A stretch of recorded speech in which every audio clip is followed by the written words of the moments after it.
제가 꾸준히 자기 개발을 하면서 여러 가지 책을 접하고 있는데요. 그 과정에서 한 줄기 빛 같은 책을 만나게 됐습니다. 독립 이후에는 지출을 줄이려고 허리띠를 졸라매고 독서와 자기 개발, 일, 집안일까지 열심히 달려왔어요. 그런데 열심히 하는 만큼 성과가 잘 보이지도 않고 그럴 때마다 번아웃이 찾아왔죠. 그래서 이 우울증과 번아웃을 어떻게 극복해야 할지 고민을 하던 와중에 데이비드 번즈 박사의 필링 굿이라는 책을 발견하게 됐습니다. 안녕하세요 여러분, 아름입니다. 여러분, 오랜만에 책 추천 영상으로 돌아왔습니다. 제가 최근에 읽고 여러분들한테도 소개해주면 좋을 것 같아서 이렇게 영상으로 찾아왔어요. 제가 꾸준히 자기 개발을 하면서 여러 가지 책을 접하고 있는데요. 그 과정에서 한 줄기 빛 같은 책을 만나게 됐습니다. 이 책이 저한테 왜 이렇게 특별했을까요? 그 답을 말씀드리기 전에 제가 어떤 일상을 살고 있었는지부터 말씀을 드려야 될 것 같아요. 매일 아침 7시에서 8시 사이에 일어나 독서를 하고 유튜브 기획과 편집, 부동산 공부까지 자기 개발을 꾸준히 해왔어요. 독립 이후에는 지출을 줄이려고 허리띠를 졸라매고 독서와 자기 개발, 일, 집안일까지 열심히 달려왔어요. 그런데 열심히 하는 만큼 성과가 잘 보이지도 않고 그럴 때마다 번아웃이 찾아왔죠. 아, 이게 열심히 산다고 다 되는 건 아니구나. 멘탈 관리가 진짜 중요하겠구나 라고 생각을 했습니다. 그래서 이 우울증과 번아웃을 어떻게 극복해야 할지 고민을 하던 와중에 제가 우연히 블로그를 보다가 데이비드 번즈 박사의 필링 굿이라는 책을 발견하게 됐습니다. 바로 이 책이에요, 여러분.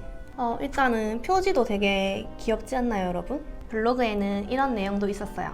미국 정신건강 전문가들이 뽑은 우울증 치료서 1위, 출간 이후 10년 이상 우울증 도서 분야 베스트 스테디셀러. 이 말만으로도 신뢰가 확 갔습니다. 그런데 더 눈길을 끈 건 이 문장이었어요. 우리의 생각이 우리의 감정을 만들어낸다 라는 말이요. 단순하지만 명료한 인지치료의 원리로 독자 스스로 자신의 기분을 진단하고 이해하는 과정을 차근차근 안내해주고 또 누구나 스스로 익혀서 적용할 수 있다고 하니까 이거 진짜 나한테 도움이 되겠는데? 하고 생각을 했죠. 그래서 이 블로그 글을 읽는 순간 마음에 확 들었고 구매를 해서 책을 읽었습니다. 이 책이 전하는 메시지는 진짜 간단해요. 우리의 기분은 현실이 아니라 현실을 바라보는 생각에서 나온다. 같은 일이 벌어져도 누군가는 망했어. 누군가는 좋아, 새로운 기회야 라고 받아들이죠. 결국 감정을 만드는 건 사건이 아니라 해석이에요.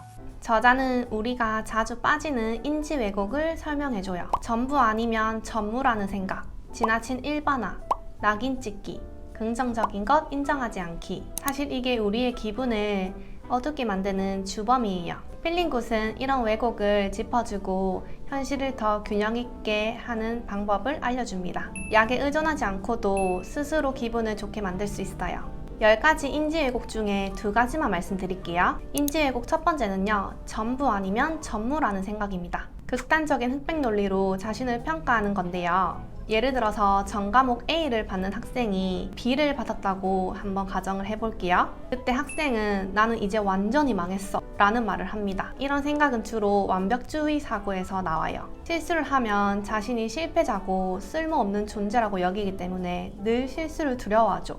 이 부분을 읽는데 제가 알고 있는 학생이 떠오르더라고요. 저는 영어 강사로도 일을 하고 있는데요. 어느 날 학생 한 명한테 시험 잘 봤어? 라고 물어봤어요. 근데 그 학생이 하는 말은 저 완전 망했어요 라고 하더라고요. 그래서 이유를 물어보니까 97점을 받았다고 하더라고요. 사실 그 정도면 진짜 잘한 건데 근데 그 아이는 스스로 실패자라고 단정 짓더라고요. 그래서 저는 그 아이한테 망친 게 아니라 너무 잘했고 네가 열심히 한 결과야 라고 말해줬습니다. 사실 저도 완벽주의 성향이 조금 있거든요. 그래서 이 부분을 보고 공감이 진짜 많이 됐어요. 제가 최근에 도자기 공방에 갔는데 그릇을 만드는 곳이었거든요. 그래서 그릇을 만들고 있는데 한 부분이 제가 그린 게 너무 마음에 안 드는 거예요. 그래서 속으로 아 진짜 망했다 이런 생각이 들더라고요. 근데 선생님께서는 너무 잘했다고 귀엽다고 또 이렇게 말씀해 주시더라고요. 그래서 그 망했다는 말이 진짜 망했다는 게 아니라 내 안에 완벽주의가 만든 자동 반응이란 걸 깨달았어요. 인지 왜곡 2번째는요, 지나친 비약으로 결론 내리기입니다. 실제 사실과 맞지 않는데도 제멋대로 부정적인 결론을 내리는 걸 말해요. 대표적인 예가 바로 독심술의 오류입니다. 예를 들어 강연 중 앞자리에 앉은 남자가 졸고 있는 모습을 봤다고 해볼게요. 그때 청중이 내 공연을 지겨워하는군 이라고 단정 지어버리는 거죠. 하지만 어젯밤 파티 때문에 잠을 못 잔 것일 수도 있죠. 강연자는 그걸 알 리가 없는데 스스로 부정적인 해석을 덧붙여 마음을 괴롭게 만드는 거예요. 저도 이 부분이 진짜 공감되더라고요. 제가 영어 강사로서 일을 하고 있잖아요. 근데 수업을 하다 보면 꼭 한 학생이 하품을 해요. 그러면 저도 모르게 내 수업 재미없나 보다 이런 생각이 들거든요. 7년 동안 강의를 하면서 수도 없이 들었던 내면의 목소리인데 사실은 단순히 피곤해서 그런 걸 수도 있는데 말이죠. 앞으로 이런 사고를 조금씩 바로잡으면서 조금 더 편안하게 수업을 하면 좋겠습니다. 지금부터는 책 속의 할이라는 사람의 이야기를 통해서 인지 왜곡을 잡는 방법과 또 저의 이야기도 같이 들려드릴게요. 할이라는 사람은 작은 실패에도 나는 실패자야 하면서 무력감에 빠지곤 했어요. 제가 소개한 전부 아니면 전무라는 인지 왜곡이고요.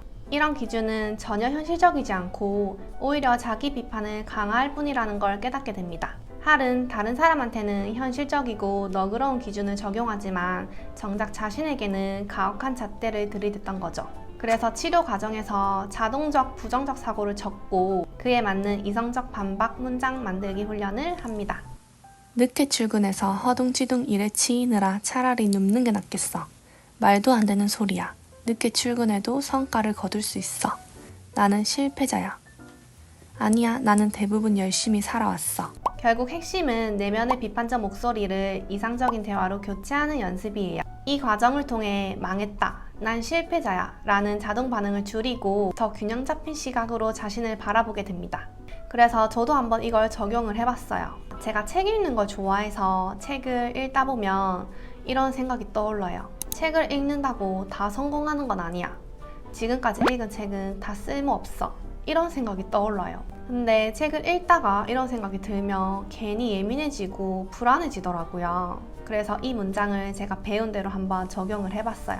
책을 읽는다고 바로 성공하는 건 아니지만 책을 읽으면서 분명 시야가 넓어지고 생각이 자라고 있다. 책을 읽은 덕분에 지금의 나와 어제와 나는 다르다. 책은 결과를 보장해주는 게 아니라 내가 성장할 수 있는 기회를 만들어준다. 예전에는 부정적인 생각이 떠오르면 쉽게 휩쓸렸었는데 이제는 내가 스스로 생각을 바로잡을 수 있는 무기를 갖게 된 것 같아서 마음이 훨씬 가벼워졌어요. 그래서 요즘은 이렇게 말해주고 있어요. 이 생각은 진짜 내가 아니라 그냥 지나가는 생각일 뿐이야 라고 말해줍니다. 그 순간 잘못된 생각이야 하고 알아차리고 스스로한테 이성적인 반박의 문장을 말해줍니다. 그리고 그 다음은 우리 일상에서 자주 마주치는 감정, 무기력에 대한 이야기를 해볼게요. 여러분들은 그런 경험 있으세요?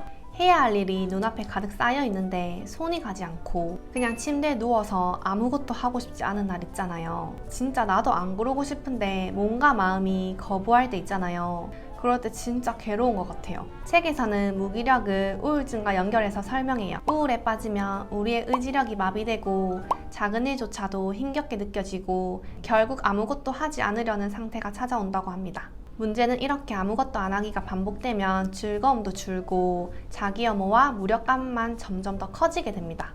결국 우울이 깊어지고 자기 삶 전체가 무너지는 악순환에 빠지게 되는 거죠. 저도 이 부분에서 엄청 공감됐어요.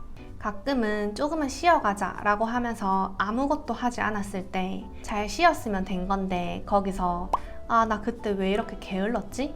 왜 쉰다고 시간만 낭비했지? 라고 하면서 스스로를 비난하고 미워하게 되는 것 같아요. 책에서는 이렇게 말합니다. 우울을 악화시키는 건 무기력 그 자체고 반대로 작은 행동 하나라도 실천하면 증세가 완화되기 시작한다고 해요. 이 책에서 말하는 무기력을 이겨내는 구체적인 방법 하나를 소개해 드릴게요. 1일 활동 계획표 작성하기인데요. 단순하면서 효과가 좋아요. 이 표는 무기력과 무감정에 맞서 싸울 때 체계적으로 해낼 수 있도록 돕는 표예요. 계획안에는 자신이 하고 싶은 일을 시간 단위로 기록합니다. 계획은 세밀할 필요는 없고 예를 들어서 스쿼트 10개, 기상 후 이불 개기, 독서 10촉 읽기 이런 식으로 쓰면 되고요. 이것들 중에 일부만 실천을 한다고 하더라도 내가 스스로 내가 해야 할 일을 적는 행동 자체만으로 도움이 됩니다. 그리고 결각칸에는 하루를 마무리할 때 실제로 내가 한 일을 적고 그 활동을 해냄과 즐거움으로 평가하기예요. 해냄과 즐거움은 0에서 5로 평가를 하고요. 수치가 높을수록 만족감이 큰 것입니다. 예를 들어서 이불 개기 같은 간단한 활동은 1로 주고요. 구직 활동 같은 어려운 활동들은 5점을 줍니다. 그리고 즐거움도 0에서 5점으로 수치를 기록해요. 이 단순한 활동은 내가 계획한 거를 해낼 수 있는 사람이구나 하고 만족감을 주고 우울장애와도 싸울 수 있게 해줘요. 이렇게 실천하다 보면 조금씩 의욕이 생기고 예전에 못 해낼 거라는 그런 생각들이 잘못된 거라는 걸 깨닫게 되죠. 이 방법을 실천해보면서 이 험난한 세상 우리 같이 이겨내봐요. 그리고 이 책에서는 자신의 우울 상태를 알아볼 수 있는 번스 우울 진단표라는 것도 있고요. 그걸로 우울 증세를 확인하고 스스로 진단할 수도 있습니다.